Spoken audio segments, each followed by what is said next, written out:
والاوجاع التي لم تكن مضت في اسلافهم، اور ایسی ایسی جان لینے والی بیماریاں، ہلاک کرنے والی بیماریاں جنم لیں گی جس کی مثال ماضی میں کسی نے نہیں سنا ہوگا۔ ایڈز کا نام سنا؟ ہمارے بزرگ بیٹھے ہوئے 50 60 70 سال 75 سال 80 سال کی عمر کے لوگ ہیں، کوئی بتائے کہ ہاں ہمارے زمانے میں ایڈز کی بیماری پھیلی ہوئی تھی؟ نام و نشان نہیں ملے گا۔ کینسر، شوگر، یہ ساری بیماریاں کیسی ہیں؟ الاوجاع التي لم تكن مضت في اسلافهم، ایسی جان لینے والی بیماریاں، امن و سکون غارت کر دینے والی بیماریاں جس کی مثالیں ہمیں اپنے اسلاف میں نہیں ملیں گی۔ یہ سزا ہے اس بے حیائی، بے پردگی، زناکاری، بدکاری، فحاشی، اس کا انجام ہے میرے بھائیوں۔ ایسے ہی میرے بھائیوں اللہ کے نبی محمد رسول اللہ صلی اللہ علیہ وسلم نے 5 باتیں بیان فرمائی ہیں، اور ساری باتیں بیان کرو تو بات لمبی ہو جائے گی۔ اللہ کے نبی صلی اللہ علیہ وسلم نے فرمایا وَلَمْ يَنْقُصُوا الْمِكْيَالَ وَالْمِيزَانَ إِلَّا أُخِذُوا بِالسِّنِينِ وَشِدَّةِ الْمَوْنَ وَجَوْرِ السُّلْطَانِ عَلَيْهِ۔ اور میرے بھائیوں کیا ہے؟ ناپ تول میں جو قوم کمی کرتی ہے، ڈانڈیاں مارتی، خیانت کرتے ہیں وزن کے اندر، کانٹے کے اندر، ناپنے میں، تولنے میں، اور ناپ تول کا ہی وہاں تک محدود مت رہنا۔ آج کل کاغذات میں بھی خرد برد ہو جاتا ہے، یہاں کوئی کانٹے وٹے میں کمی زیادہ نہیں ہوتی ہے، لیکن وہاں پر رشوت دے کر کے، سود کھلا کر کے، یہ کر کے، وہ کر کے، وکیلوں کو، ججوں کو توڑ پھوڑ کر کے جو خیانت کر کے حرام کمائی کی جاتی ہے، سب شامل ہے اس کے اندر۔ اللہ کے نبی صلی اللہ علیہ وسلم نے کیا فرمایا؟ جو قوم بھی ناپ تول میں کمی کرتی ہے اس کو سزا کیا ملتی ہے؟ اللہ اکبر، الا اخذوا بالسنین، قحط سالی کی مصیبت اللہ تعالیٰ ڈال دیتا ہے۔ قحط سالی آ جاتی ہے، پانی کو ترستے ہیں لوگ میرے بھائیوں۔ اور کیا؟ وشدت المعونہ، اور کھانے پینے کی اشیاء کی قلت ہو جاتی ہے، دانے تانے کو محتاج ہو جاتے ہیں لوگ۔ وجور السلطان علیہم، اور وقت کے حاکم کا ظلم مسلط ہو جاتا ہے اس قوم کے اوپر۔ آج بہت شکوہ کرتے ہیں نا ہم لوگ، یہ مسلط ہو گیا، وہ مسلط ہو گیا، ایسی حکومت ویسی حکومت۔ ان کی غلطی نہیں ہے، ہمارا قصور ہے میرے بھائی۔ ہم نے ڈانڈیاں ماری ہے کہ نہیں ماری؟ سماج میں کتنا حرام چلتا ہے، کتنا کرپشن چلتا ہے، اس ذاتی نے، اس گناہ نے، اس ظلم کو مسلط کیا ہے ہمارے اوپر۔ سبب ہم ہے، کوئی دوسرا نہیں ہے۔ کسی اور کو کوسنا، گالیاں دینا، غلط سلط ٹپڑیاں کرنا، یہ بالکل بیجا ہے میرے بھائیوں۔ اپنے گریبان میں جھانک کر کے مسلم سماج دیکھے کہ ہمارا کردار کیسا ہے سماج کے اندر۔ ایسے اللہ کے نبی نے فرمایا صلی اللہ علیہ وسلم نے وَلَمْ يَمْنَعُوا زَكَاةَ أَمْوَالِهِمْ إِلَّا مُلِئُوا الْقَطْرَ مِنَ السَّمَاءِ وَلَوْلَا الْبَهَائِمُ لَمْ يُمْطَرُوا، اور جو قوم زکات نہیں ادا کرتی ہے، زکات بہت جمع کر کے ہم رکھتے ہیں میرے بھائیوں، الا ماشاءاللہ، الا ماشاءاللہ، ورنہ عام طور پر زکات کا معاملہ بڑا عجیب و غریب ہے میرے بھائیوں۔ یہ ہوس، یہ مال کی لالچ، یہ خواہش، یہ دنیا پرستی اتنی غالب ہو چکی ہے، ہم اللہ کا 2%، 2.5%، یعنی 2.5% جو زکات اس کے دیے ہوئے، اس کے عطا کردہ مال، اس کی دی ہوئی نعمت میں سے اللہ نے مانگا ہے جس کا فائدہ ہم اٹھائیں گے، اسے بھی دینے کے لیے تیار نہیں ہوتے ہیں۔ بڑے مزے سے بینک بیلنس ہوتا ہے، جمع ہوتا ہے، زمین جائیداد اور پراپرٹیوں کا انبار لگ جاتا ہے، مزہ لیتے، خوش ہو جاتے ہیں، اتنی دولت دی پراپرٹی، لیکن اس کا عذاب نہیں سوچتے، اتنا عذاب کیا آئے گا، اس کا عذاب کیا ہوگا۔ اللہ کے نبی صلی اللہ علیہ وسلم نے فرمایا اس کی سزا کیا ملتی ہے؟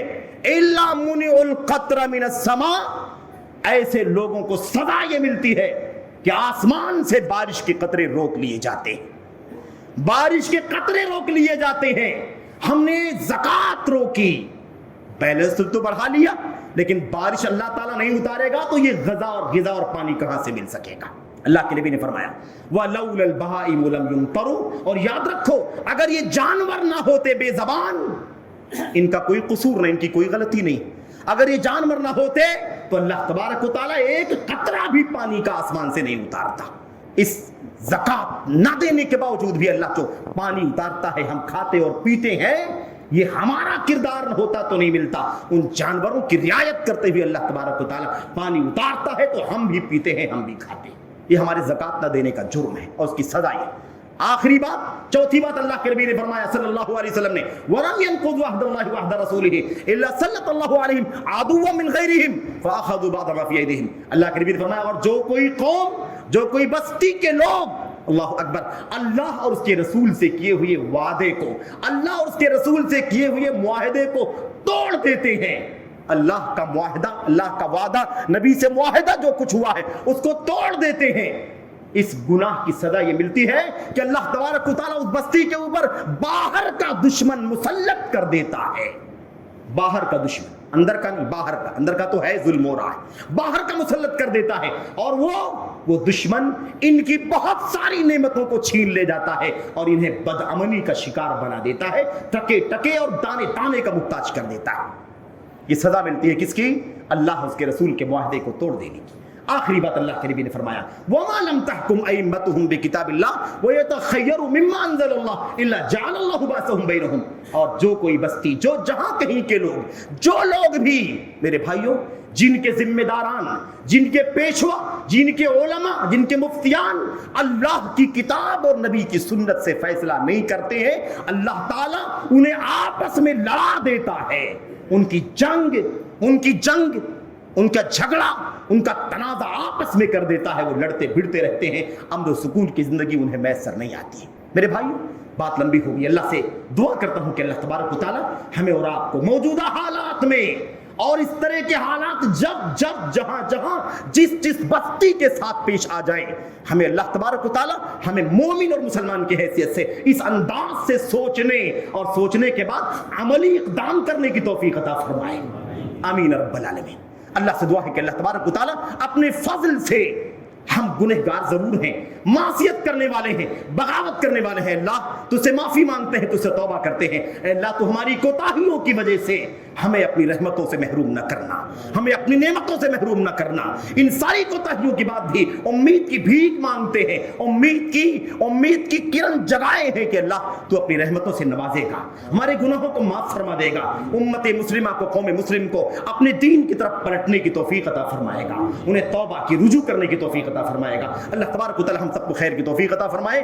ہمیں اللہ تبارک و تعالیٰ ایک مومن کی سوچ رکھنے کی توفیق عطا فرمائے. یہ ٹیکنیکل کوئی مطلب نہیں ہے. اللہ تعالیٰ ہمیں اور آپ کو ایک مومن کی زندگی گزارنے کی توفیق عطا فرمائے، اسی پر جینے کی، اسی پر مرنے کی توفیق عطا فرمائے. آمین رب العالمین. وصلی اللہ وسلم وبارک علی نبینا محمد وعلی آلہ وصحبہ اجمعین. السلام علیکم ورحمۃ اللہ وبرکاتہ. الحمد لله نحمده ونستعينه ونستغفره.